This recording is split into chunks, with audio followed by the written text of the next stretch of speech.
Olá, pessoal. Bom dia, boa tarde ou boa noite. Eu sou o Gabriel Solero, faço parte da equipe de Educação Ambiental da Mineral, Engenharia e Meio Ambiente, que é contratada pela Logum Logística. A Logum é a empresa responsável pela implantação de um duto para transporte de etanol que se inicia em Guararema e finaliza em São José dos Campos.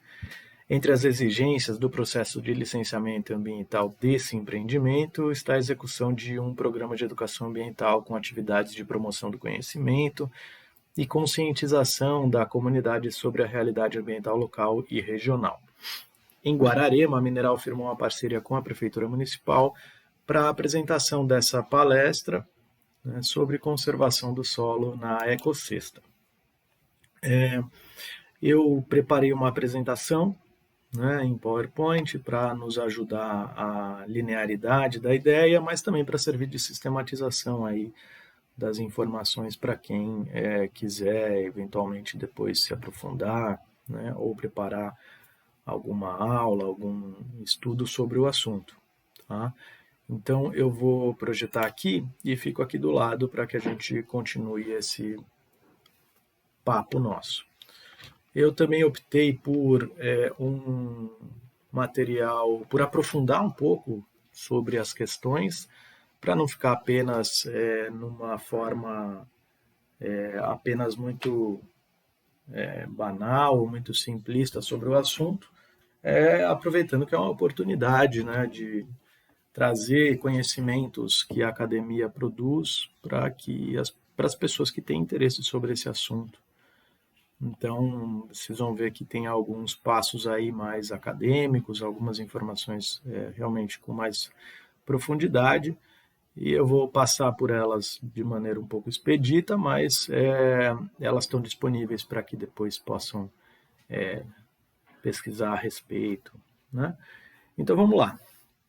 Para entender sobre a conservação dos solos que nós vivemos, dos solos de maneira geral, eu queria primeiro tocar no assunto sobre como que se formam esses solos, ou tecnicamente como é o processo de pedogênese.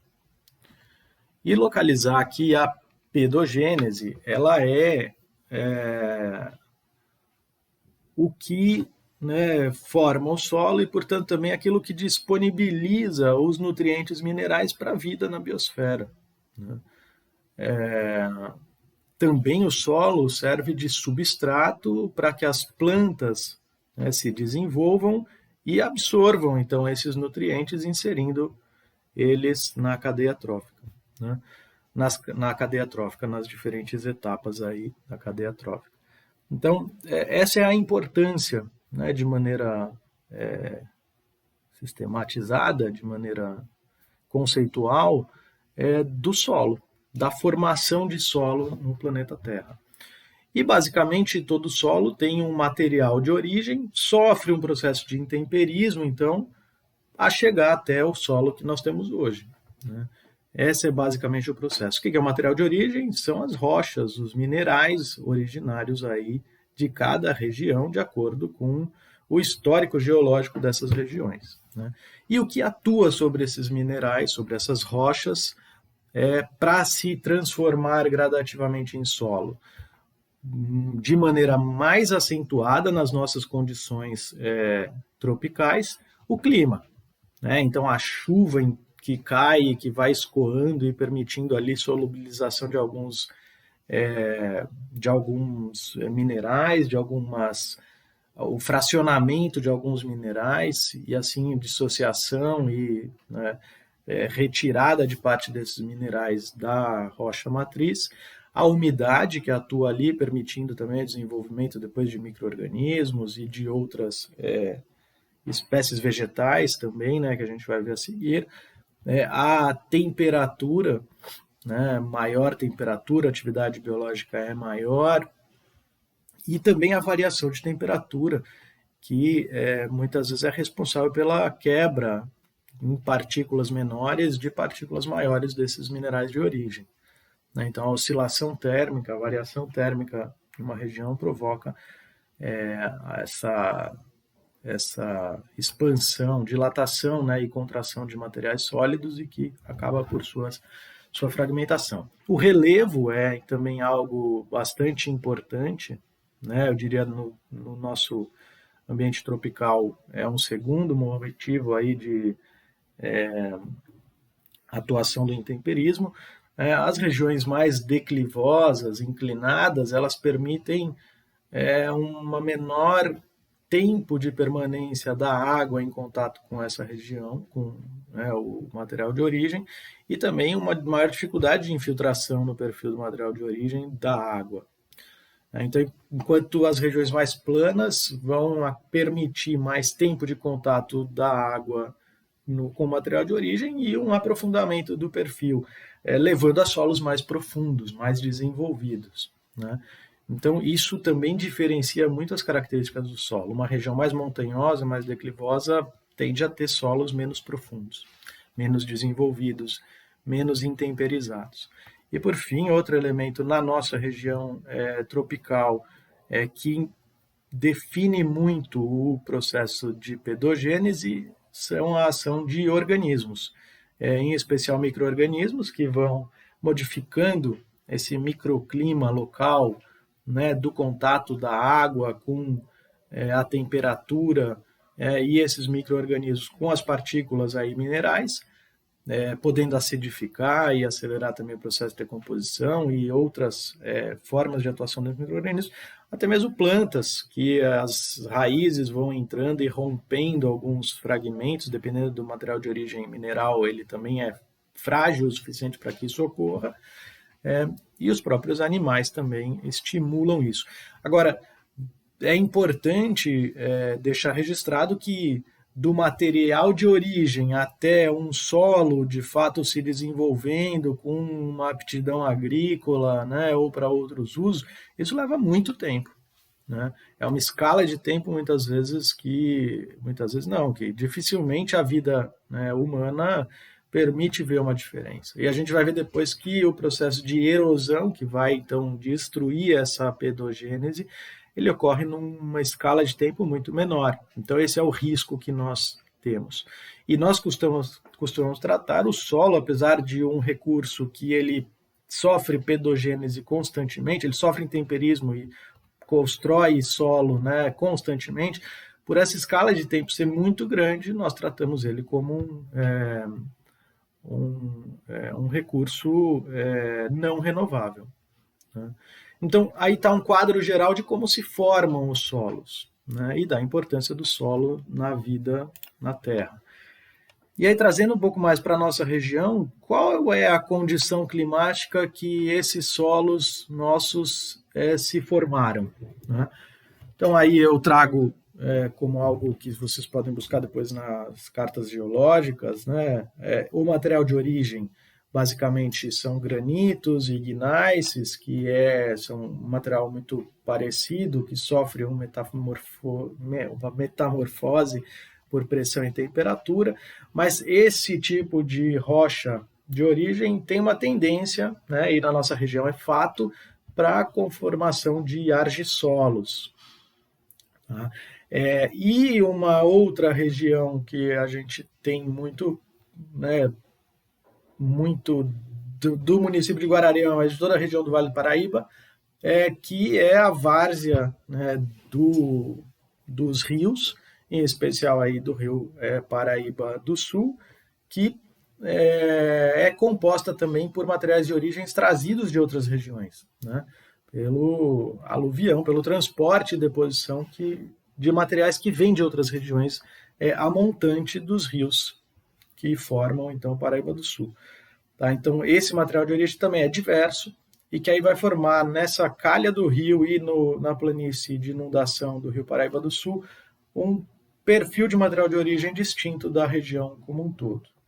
O relevo na região tem um relevo ondulado, né, suave ondulado, a moderado na região de entorno de Guararema, mas a várzea do rio Paraíba do Sul também conforma aquelas grandes planícies bem características de todo o Vale do Paraíba. E o clima é um clima tropical, né, quente, úmido, com o que viabiliza uma grande atividade biológica e um processo de intemperismo acelerado. Eu boto acelerado entre aspas porque nós conversamos no slide anterior que esse acelerado, né, numa escala de tempo geológica, não na escala de tempo nossa da vida humana. Tá? Eu coloquei 2 mapas aqui, é um estudo que já tem algum tempo, mas que é muito bonito, porque foram mapas feitos todos manualmente, pintados, né? E mostrando um pouco a pluviosidade da nossa região, então uma presença grande de água e uma característica aí climática também de temperaturas elevadas, né? Então conformando essa condição de formação de um solo com intemperismo acelerado. A seguir, aqui talvez o slide mais assim que vai entrar no detalhe da classificação do solo, mas eu quero passar ele rapidamente. Aqui está todo baseado no nosso Sistema Brasileiro de Classificação de Solos, que é uma publicação da Embrapa que vem atualizando ela em revisões aí periódicas. A última versão é de 2018, e do Mapa Pedológico do Estado de São Paulo também, que está disponível. Qualquer um desses 2 itens, aí, se fizer uma pesquisa simples, encontra essas referências bibliográficas. Mas a região, então, nossa de Guararema e do Vale do Paraíba, onde estamos inseridos, predomina um argissolo vermelho-amarelo, que tem algumas características. Uma baixa atividade e distrófico, que diz respeito brevemente a essas questões.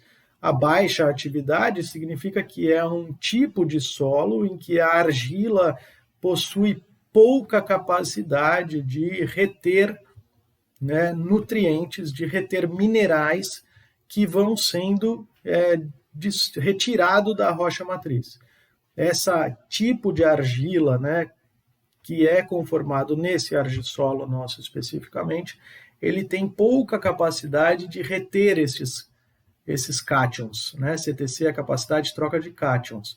Então, tendo pouca capacidade de reter cátions, os cátions são, então, os minerais que vão sendo dissociados da rocha, do material de origem desse solo. Ela tem, então, uma tendência de ter uma baixa fertilidade química, né, com origem nesse material mineral. E distrófico significa que a quantidade de bases disponíveis é baixa, né, e está sempre pouco ocupada. Né? Essa CTC, essa capacidade que ele tem, que tem baixa atividade de reter, essa capacidade de reter cátions, que é baixa, também está pouco ocupada pelas bases que podem ser utilizadas aí para fertilidade. Então, uma questão que caberia entender física e quimicamente como funciona isso no solo, eu deixo aqui apenas registrado que é um solo, então, de baixa capacidade de reter fertilidade, entre aspas, assim dizendo, e que tem uma disponibilidade, então, também de bases muito baixa. Né? Então, traduzindo para o nosso dia a dia, é um solo com potencial de fertilidade química bastante reduzido. Né?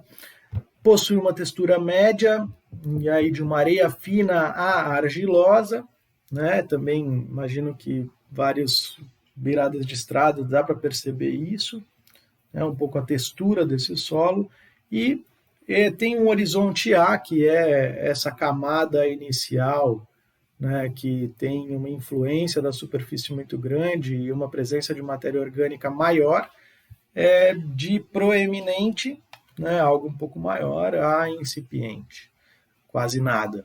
Então, é um solo que a fotografia geral simplificada que daria para fazer dele é que é um solo com uma textura boa para as ações de agricultura, né, suficientemente boas, mas com uma fertilidade química originária e uma presença de matéria orgânica baixa. Né?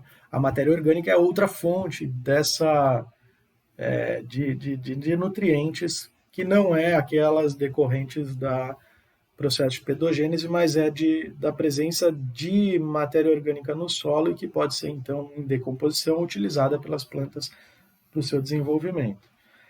E na várzea do Rio Paraíba do Sul, nós temos a presença de solos mais orgânicos, né?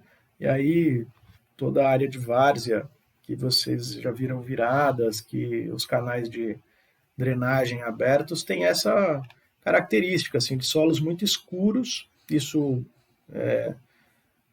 demonstra uma presença grande de matéria orgânica, que foi material trazido de outras regiões e acumuladas aqui nessa várzea do rio, e também a presença de solos assim com esse aspecto esbranquiçado, acinzentado, que é característico de locais de e áreas inundadas em que o ferro presente no solo, diferente dessas imagens acima que ele oxida, formando aí colorações mais que tendem ao avermelhado, ao amarelado, aqui o ferro reduz e aí ele tem essa coloração, esse aspecto mais acinzentado, esbranquiçado. Então, esse tipo de solo é muito presente em regiões de várzea de maneira geral e também está presente aí nessa nossa região do Vale do Paraíba do Sul, da várzea, especialmente dos rios e especialmente do Rio Paraíba do Sul. Muito bem, então esse solo que se formou ao longo de muito tempo a partir de um material de origem específico, ele passa a sofrer um processo de erosão, que é natural, mas que a gente vai ver que é acelerado pela ação do homem. O processo de erosão em regiões tropicais, né, são diversos. O vento faz erosão, a ação de ondas na costa, na região costeira, provoca erosões. Outros tipos de erosão ocorrem, mas de maneira geral, aquele que tem mais relevância é a água, né? A água que através da chuva cai no solo, impacta com as gotas de chuva, e a gente vai ver aqui nessas imagens, a camada superficial do solo, né? E depois transporta e deposita materiais em enxurradas principalmente. Tá? Então, imaginem vocês um solo exposto, né? E uma chuva caindo, não aquelas chuvinhas mais finas, mas imagina uma chuva de verão, uma pancada de verão caindo sobre esse solo. E aqui vocês podem ver aqui uma imagem, uma sequência de imagens de uma única gota caindo sobre um solo aqui já úmido,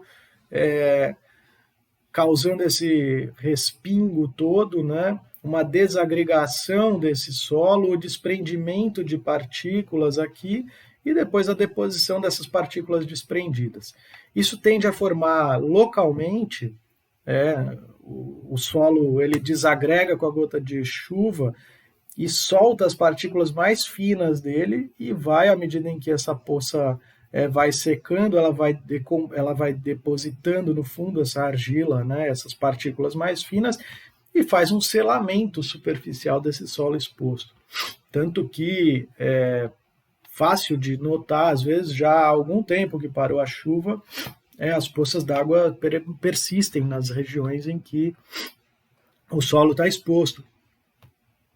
Isso por essa condição de selamento superficial, né? De entupimento dos poros do solo e uma redução drástica da capacidade de drenagem desse solo. E isso vai favorecer ainda mais, né, com um volume grande de água e um selamento impedindo a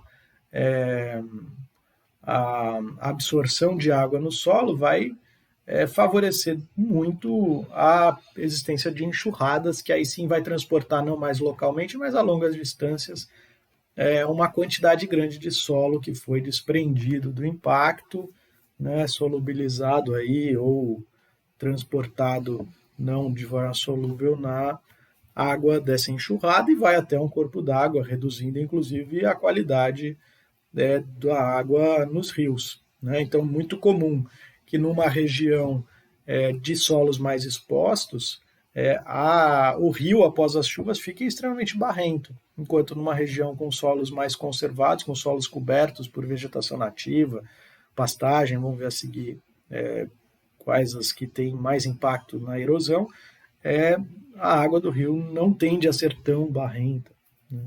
Por justamente transportar menos partículas de solo, né, que foram então desprendidas, né, no processo erosivo. A ação do ser humano, portanto, nós vimos a a chuva ela age como processo erosivo naturalmente, mas que retirando a camada de cobertura vegetal do solo, esse processo é extremamente acelerado, né? Então, principal atuação do ser humano para acelerar o processo erosivo é a retirada da cobertura vegetal dos solos. E aí a retirada de cobertura vegetal diminui a quantidade de matéria orgânica e, portanto, vai diminuir a ciclagem, né, de nutrientes presentes nessa matéria orgânica na superfície do solo e vai diminuir, inclusive, a fertilidade orgânica desse solo, né? Vai haver, então, uma maior exposição de áreas para o impacto da gota de água, tende a ter uma redução da fertilidade, tanto química, mineral, como orgânica, para essa cobertura vegetal. Então, à medida em que vai perdendo cobertura vegetal, a capacidade de ter nova cobertura vegetal vai também reduzindo, porque o solo vai ficando mais fraco, com menos capacidade, né, de disponibilizar nutrientes para essas plantas. E a gente nota também a perda de solo, apenas uma forma de mostrar que não se perde só pela enxurrada, né, pelo transporte com a água, mas também pela poeira causada nas estradas de terra e em áreas de colheita, né, especialmente em áreas de colheita de cana-de-açúcar, que se usa máquinas pesadas e ocorre no período mais seco do ano. É muito fácil de ver essa poeira enorme saindo, né, dessas áreas e transportadas pelo vento. Também é uma forma de mostrar aí como se perde solo pelo processo erosivo. E aqui um estudo que não é exatamente na nossa região, mas muito próxima, né, em Alfenas, Minas Gerais, em que tem características parecidas, inclusive do tipo de cobertura vegetal. Eu trouxe, ele é bastante recente, é de 2020, né? Eu trouxe aqui para a gente ter a ideia de quanto a gente está falando de perdas aí médias, né, de solo em diferentes condições. Vejam que em solo exposto, no estudo aí específico, ele identificou quase 4 toneladas por hectare por ano, né? Então, a cada ano, 4 toneladas de solo se perde por hectare no solo exposto, enquanto na mata nativa, retomando, é um processo natural a erosão, né? A ordem de grandeza é de 170 a 200 quilos por hectare ano, uma diferença muito considerável, né? E aqui deixei alguns outros exemplos que também estão presentes, né, na nossa região: cana-de-açúcar, pastagem, eucalipto, café, né? Mesmo mineração, da quantidade média aí de perdas que esses autores aqui identificaram no ano de 2020 nessa bacia hidrográfica aqui em Alfenas, Minas Gerais. Tá, então, isso dá uma estimativa de que a perda é muito considerável. A gente consegue perceber na qualidade da água dos rios, né? Mas aqui está uma quantidade aí percebida por ele através desses estudos. Por fim, então, eu queria, já encerrando, né, essa nossa conversa virtual, e queria trazer para quais conclusões que eu gostaria que nós chegássemos, então, até aqui, né, nessa abordagem inicial da conservação dos solos, da importância da conservação dos solos.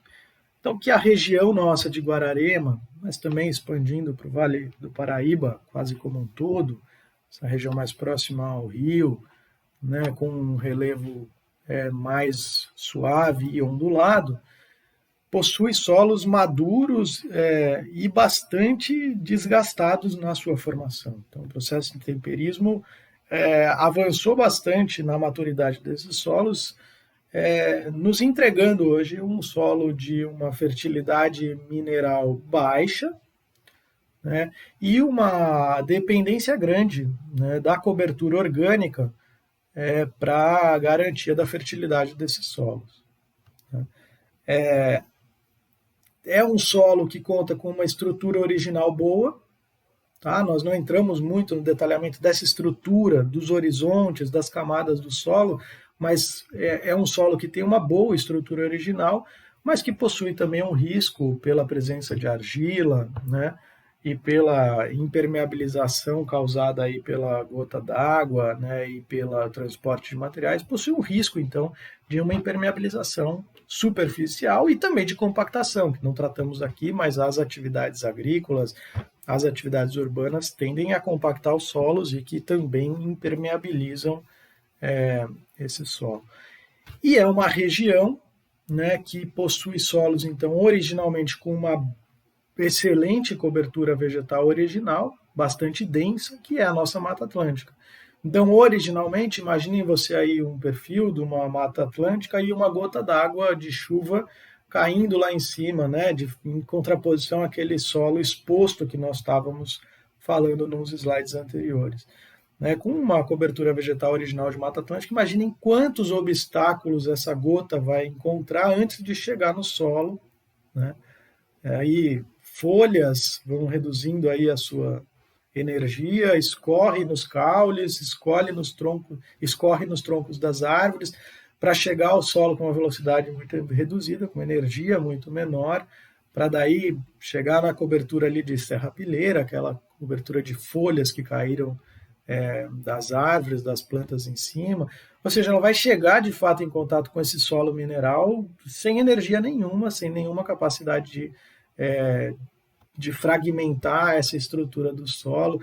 Então, originalmente, apesar de ser um solo que o intemperismo nos entregou, né, um solo de fertilidade mineral relativamente baixa, né, existe uma condição natural de cobertura vegetal que permitiu o desenvolvimento de solos de uma mata muito exuberante, essa mata umbrófila densa, que é a Mata Atlântica que nós temos. Então, essa é a característica originária dos solos da região nossa de Guararema e do Vale do Paraíba. Com a ocupação humana e aí as atividades, né, humanas, o processo de erosão passa a ser muito acelerado, em especial nas áreas urbanas, né, mas também nas áreas agrícolas.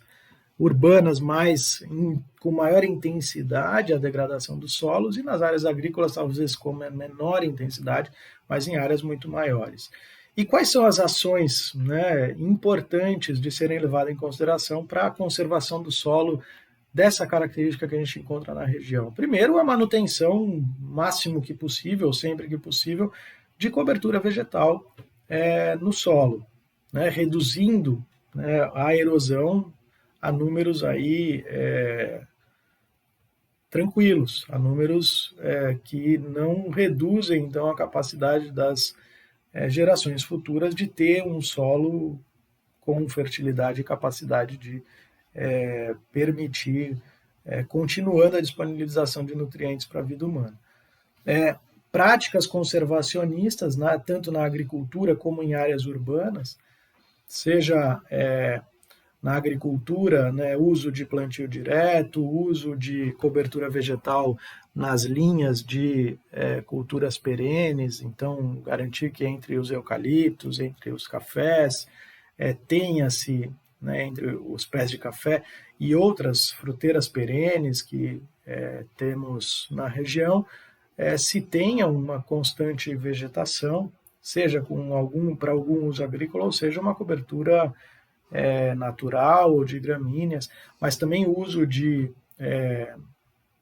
terraços de infiltração, as chamadas popularmente curvas de nível na agricultura, e a recuperação na área urbana também, manter coberta as áreas de solo exposto, manter vegetação, né, nos parques, praças, para que não, então, avance aí a degradação desses solos. A recuperação de áreas degradadas, especialmente com reflorestamento em todos os locais que forem possíveis, né, retomando mais próximo dessa condição original possível que a gente tiver, que conserva muito melhor os solos, e a manutenção e recuperação de áreas de matas ciliares. E aí, meu colega Rodrigo já tratou disso numa outra apresentação aqui, mostrando a importância das matas ciliares na filtragem dos solos, dessas enxurradas que chegariam, né, aos rios, levando essa quantidade que a gente viu de material particulado desprendido dos solos expostos na região. Então, a manutenção e recuperação de áreas de matas ciliares é algo importante, tanto para a conservação do solo, como para a conservação dos recursos hídricos, dos rios na região. E isso tudo porque, afinal, o solo, como vimos, é, na nossa escala de tempo, um recurso não renovável, né? Dificilmente nós veremos em vida um processo de pedogênese que consiga repor, né, o solo que é retirado por erosão acelerada com a ação dos seres humanos. E isso tudo para garantir, então, a continuidade da disponibilidade de nutrientes para a manutenção da vida em gerações futuras, né?